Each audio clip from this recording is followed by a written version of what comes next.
امریکی صدر Donald Trump نے کہا ہے کہ ایران 5 ماہ کی جنگ کے دوران نقصان کا ہرجانہ مانگ رہا ہے، حالانکہ مذاکرات یا ملاقاتوں میں ہرجانے کا کوئی ذکر نہیں تھا۔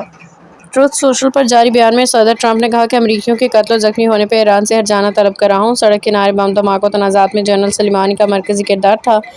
USA اسکول پر حملے کی متاثرہ خاندانوں کے لیے بھی ہرجانے کا مطالبہ کیا ہے۔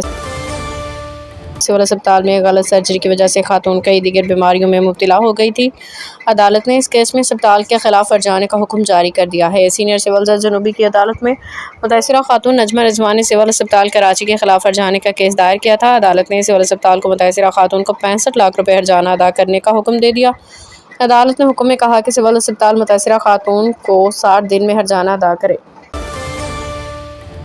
کراچی کے نوجوان میر رضا قتل کیس سے منسلک گلستان جوہر کے گیسٹ ہاؤس کی تفصیلات سامنے آ گئی ہیں۔ گلستان جوہر بلاک 1 کے بنگلے کی مالکن 71 سالہ خاتون طاہرہ سلطانہ ہے، جبکہ بنگلہ لیاقت علی نامی شخص نے کرائے پر حاصل کیا۔ رواں برس مئی میں بنگلہ کرائے پر لے کر بطور گیسٹ ہاؤس چلایا جا رہا تھا۔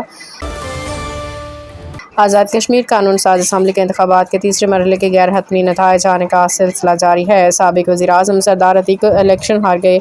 آزاد کشمیر کے ضلع باغ اور حویلی کی 4 نشستوں پہ ہونے والی پولنگ شام 5 بجے تک جاری رہی، جس کے بعد ووٹوں کی گنتی کا عمل جاری ہے۔